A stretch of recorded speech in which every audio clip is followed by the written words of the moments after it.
Olá, turma. Vamos lá terminar a apostila, né? A correção. O item 4, gente, vocês tinham que comparar com os colegas. Como eu disse a vocês, alguns exercícios vocês não vão conseguir realizar porque a gente está em casa, então não tem como se reunir e fazer essa troca de experiência, tá? Então a gente vai anular essa questão, perfeito? Aí vamos para a questão 5. Você sabia que todos os itens da resposta anterior podem ajudar o historiador a contar tanto a sua história como a de qualquer outra pessoa? Para descobrir mais, faça o que se pede, né? O que nome o historiador costuma dar aos vestígios investigados por ele durante a pesquisa? Fonte histórica ou documentos históricos? Essa é a resposta. Letra B. Identifique nas respostas 3 e 4 o que, em sua opinião, pode ser considerado vestígio para o historiador. Se você assistiu às aulas gravadas, você já sabe. Tudo pode ser vestígio. Um pote, um livro, esse inseticida, o celular, sua roupa, tua mesa, tudo que está à sua volta vira história para um historiador, tá? Pode contar a história de um povo. Tudo, absurdamente tudo. Perfeito? Aí é só usar a imaginação e dar qualquer vestígio para mim, partindo do que você tem aí na sua casa. Perfeito? Muitas coisas podem ser vestígio para o historiador. Por isso mesmo, vestígios são divididos em diferentes grupos: escritas, orais, materiais, visuais e assim por diante. Com a ajuda do seu professor, cite um exemplo para cada uma das fontes históricas. Então, por exemplo, isso daqui é um livro. Livro tem escrita, não tem? Então, vamos lá. Vamos ver se tem escrita? Ó, possui escrita.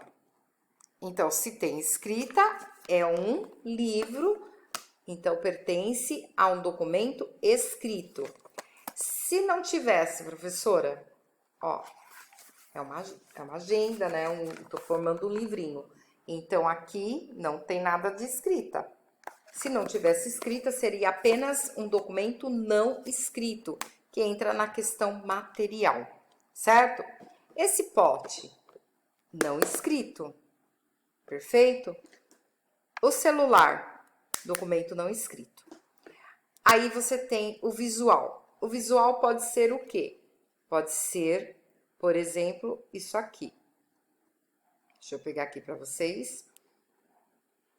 Vamos ver se dá. Ó. Então, aqui você tem a foto do meu cachorrinho, o Jack, do Pirata do Caribe. Perfeito? Esse é o meu Jack. É uma foto, então é visual. Então, poderia ser um desenho, poderia ser um outdoor, aí você também dá o exemplo que você quiser. Perfeito? E aí entra também dentro dessa fonte histórica o imaterial, que vem a questão cultural. Então, dança, a fala, aí, por exemplo, quando eu canto uma música, eu tô levando a você um documento auditivo, pode ser. Quando eu converso com você, ou você conversa com a sua mãe, a sua avó conta uma história, aí é documento oral, certo? Então, agora é só você colocar aí os itens, um livro, uma revista, como vocês quiserem, colocar música, colocar uma dança, aí você aponta para mim os documentos que você quer, mas tem que ser um de cada, certo? Ainda tô na dúvida, Pro, vai lá assistir minha aula. Por que não assistiu ainda? Perfeito? E depois tem o WhatsApp. Por que não tirou dúvida comigo? Oxi. Então tá bom. Qualquer coisa, entre em contato com a Pro, tá bom? Bora lá. Página 11. A página 11 você tem um texto. Esse texto vai trazer a história a partir de um autor. E a história de quem? Então, aqui ele faz um relato sobre o povo germânico. Esse é o conteúdo principal. Então, aqui, ó, explique com suas palavras o assunto do texto. Aí você tem que colocar o nome do homem, ó, Tácito. Ele está falando sobre quem? Sobre o povo germânico, certo? Perfeitinho, turminha. Aí, era só por essa resposta. Em qual século Tácito escreveu esse texto? Ele escreveu no século I. Ai, professora, eu não sei fazer isso daqui. Se tivesse assistido a aula, sabia? Então, aqui, ó, pode pôr 98, aí abre parênteses, coloca século I, certo? Perfeitinho? Bora lá. Lendo o texto de Tácito, podemos dizer que os romanos e os germânicos viviam de maneiras diferentes ou parecidas, diferentes, tá? E ele mostra quando ele fala aqui, ó, das construções, dos edifícios, das praças, das fontes. Então, é diferente o modo de vida entre germânicos e romanos. Perfeito? Qual a opinião de Tácito sobre os germânicos? Ele não gosta. Ele acha que os germânicos são todos folgados.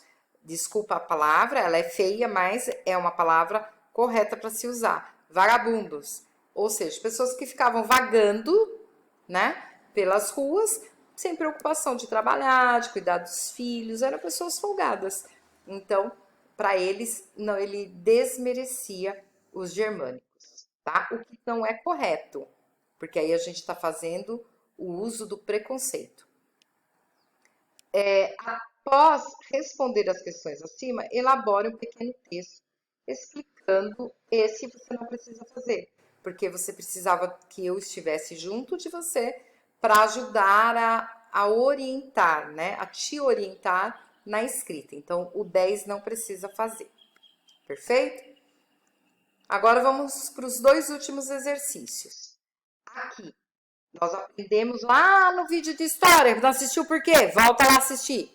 PES, política, economia e sociedade. Perfeito? E no caso aqui ele ainda coloca a questão cultural. A questão cultural está dentro de sociedade, por isso que eu não menciono no nosso vídeo. Os três mais importantes que a gente sempre vai estar falando é dos PES, política, economia e sociedade. Aqui a gente só tem que identificar e colocar cada um no seu lugar. Então, por exemplo, refere-se a governo. Toda vez que eu falo de governo, eu falo de política. Então, a letra B de bola. Você coloca aqui a letra B. Refere-se às tradições, idioma, arte, culinária, cultura. Né? Então, eu ponho a letra D aqui. Refere-se à maneira pela qual o povo produz para sobreviver.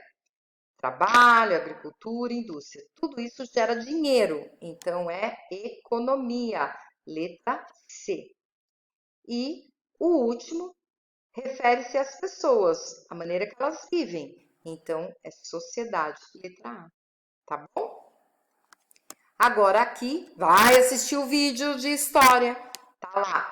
Séculos. Que séculos são esses? Tá? Então, aqui. 1567. Como que eu sei que século é? Eu tiro o 67, sobrou 15. Acrescento mais 1. Então, 15 mais 1 igual a 16. Então, a letra A refere-se ao século 16. Professora, preciso pôr em romanos? Não precisa, porque eu precisaria ensinar todos os alunos o numeral romano. E então, como a gente não está dentro de sala de aula, pode pôr como você faz mesmo, 16, 1, 6, tá bom? Só tem que escrever século 16. O 32, perdão, 322, eu tiro 22, sobra 3. Mais 1 vira 4. Então, aqui é século 4. A letra C, 4.832. Eu tiro 32, fica 48. 48 mais 1 vira 49. Então, é século 49 antes de Cristo. Tem que pôr o antes de Cristo, tá? Letra D, 1999. Eu tiro 99, sobra 19. 19 mais 1 vira 20. Então, aqui é o século 20. E aqui ficaria o quê? Século 10. Por que, professora, não é século 11? Porque para ser o 11 eu tinha que estar no ano de 1001, tá? Não poderia ser 1000 só. 1000 eu ainda estou no século 10. Se eu tivesse no ano 2000, eu estaria no século 20. 2001, século 21. Perfeito, Salinha? Tá bom? Conferido? Exercícios feito. Agora, bora para a próxima semana. Perfeito? Beijos, beijos. Tchau, tchau.